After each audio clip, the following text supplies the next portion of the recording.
সন্মানীয় সাংবাদিক বন্ধুসকল, সদৌ কোচ ৰাজবংশী ছাত্ৰ সন্থাৰ নেতৃত্বত সন্মিলিত মঞ্চই অহা 21 জানুৱাৰীত অসম বন্ধ ঘোষণা কৰিছে। মই তেখেতলোকক আহ্বান জনাইছিলোঁ চৰকাৰৰ তৰফৰ পৰা যাতে তেখেতলোকে বন্ধটো উঠাই লয় আৰু আমাৰ লগত আলোচনাত মিলিত হয়। যোৱাকালি তেখেতলোকৰ এটা উচ্চস্তৰীয় প্ৰতিনিধি দলে আমাৰ লগত কেইবা ঘণ্টা জোৰা আলোচনাত মিলিত হৈছিল আৰু মিলিত হোৱাৰ পাছত তেখেতলোকৰ দাবীসমূহৰ বিষয়ে আমাক জ্ঞাত কৰিছিল। তেখেতলোকে মূলতঃ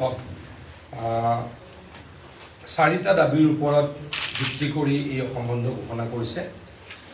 মই তেখেতলোকক অনুৰোধ কৰিছোঁ যে গণতান্ত্ৰিক আন্দোলন কৰাত আমাৰ চৰকাৰৰ সম্পূৰ্ণ বাধা নাথাকে, কেতিয়াও বাধা নাথাকে, কাৰণ এখন মহাত্মা গান্ধীৰ দেশ। অহিংস আৰু গণতান্ত্ৰিক আন্দোলনক আমি বন্ধ কৰাটো আমাৰ কাম্য নহয়, কিন্তু অসম বন্ধ দিলে ইয়াৰ বিৰূপ প্ৰভাৱ অসমৰ অৰ্থনীতিৰ ওপৰত পৰে, সমাজ জীৱনৰ ওপৰত পৰে। গতিকে অসম বন্ধ নিদিবলৈ তেখেতলোকক মই অনুৰোধ জনাইছিলোঁ।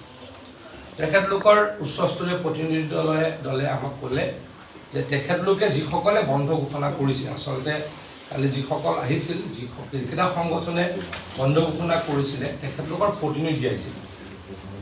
মূল ব্যক্তিসকল অহা নাছিল, ক্ৰাছৰ সভাপতিসকল অহা নাছিল, কিন্তু তেখেতলোকৰ জাতিৰ এটা অতি উচ্চস্তৰীয় সন্মানীয় প্ৰতিনিধি দল আহিছিল। তেখেতলোকৰ আগত আমি ক'লোঁ যে অহা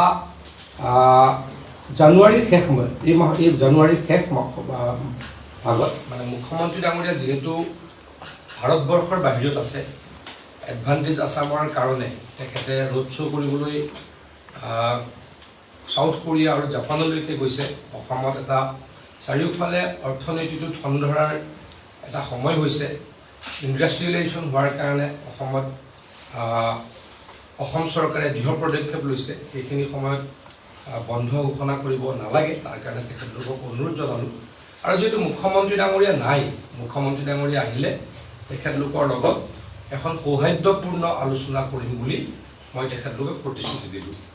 তেখেতলোকে তেতিয়া আমাক কৈছিলে যে এই কথাখিনি আপুনি সংবাদ মাধ্যম যোগে ৰাইজক কওক, তেতিয়া আমি তাৰ ওপৰত সিদ্ধান্ত ল'ম। গতিকে শ্ৰদ্ধাৰ কোচ ৰাজবংশী ছাত্ৰ সন্থাৰ সভাপতি ও বিষয়ববীয়াসকল আৰু সন্মানীয় সন্মিলিত মঞ্চ, আপোনালোকক মই অনুৰোধ কৰিছোঁ আপোনালোকে এই অসম বন্ধ যাতে উঠাই দিয়ে আৰু অসম বন্ধ উঠাই দি অহা 30, 31 বা 1 ফেব্ৰুৱাৰী কৈছোঁ মই, মানে লাষ্ট উইক অফ জানুৱাৰী আৰু ফাৰ্ষ্ট উইক অফ ফেব্ৰুৱাৰী। যিহেতু মুখ্যমন্ত্ৰী ডাঙৰীয়া অসমৰ বাহিৰত আছে, ভাৰতবৰ্ষৰ বাহিৰত আছে, আৰু এই কথাখিনি মুখ্যমন্ত্ৰী ডাঙৰীয়াৰ নেতৃত্বত আলোচনা কৰিলে কিছু সমস্যা সমাধানৰ বাট ওলায়। গতিকে সেইখিনি কৰিম বুলি আমি প্ৰতিশ্ৰুতি দিছোঁ। আৰু মই আকৌ আপোনালোকৰ যোগেদি সদৌ কোচ ৰাজবংশী ছাত্ৰ সন্থাৰ নেতৃবৃন্দক, সন্মিলিত মঞ্চৰ নেতৃবৃন্দক 21 তাৰিখৰ বন্ধটো উঠাই ল'বলৈ অনুৰোধ কৰিছোঁ। তেখেতৰ কেইবাটাও দাবী, জনজাতিকৰণৰ দাবীটো অত্যন্ত তেখেতলোকৰ গুৰুত্বপূৰ্ণ দাবী।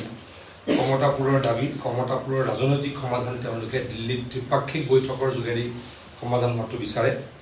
আৰু জনজাতিকৰণৰ বাবে মন্ত্ৰী গোটৰ এটা প্ৰতিবেদন তেখেতলোকে ভাৰত চৰকাৰক দিব লাগে বুলি কয়। কেইবাটাও দাবী আছে।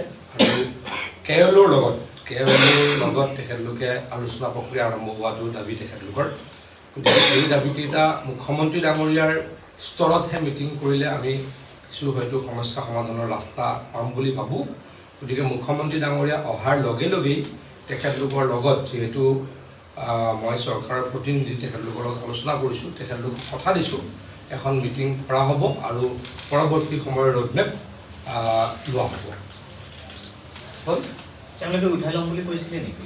তেওঁলোকে কোৱা নাই এতিয়ালৈকে। তেখেতলোকৰ লগত আলোচনা মোৰ সৌহাৰ্দ্যপূৰ্ণ আছিলে, কিন্তু কালি যিসকল ব্যক্তি আহিছিল, যিকেইটা সংগঠনে বন্ধ দিছিল, তেওঁলোকৰ উচ্চস্তৰীয় প্ৰতিনিধি আছিল।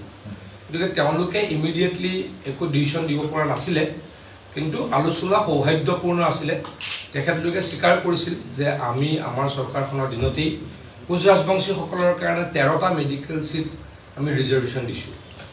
আমি বিভিন্ন কলেজ, বিভিন্ন ইউনিভাৰ্চিটি, ইঞ্জিনিয়াৰিং কলেজ, আনকি IIT সমূহলৈকেও আমি কোচ ৰাজবংশী হওক, আমাৰ আহোম জনগোষ্ঠী হওক, মৰাণ মটক জনগোষ্ঠী হওক, আমাৰ চাহ জনগোষ্ঠী হওক, বিশেষকৈ যিসকলে যিকেইটা 6টা সম্প্ৰদায় জনজাতিকৰণৰ কাৰণে দাবী কৰি আহিছে, আন্দোলন কৰি আহিছে, তেওঁলোকৰ কাৰণে এইখিনি ব্যৱস্থা ইতিমধ্যে আমি লৈছোঁ। গতিকে বহুখিনি সমস্যা আমি সমাধান কৰিছোঁ। আলোচনা বিলোচনাৰে পৰৱৰ্তী সমস্যাসমূহো সমাধান হ'ব বুলি মই অনুভৱ কৰোঁ। হ'ল? Thank U.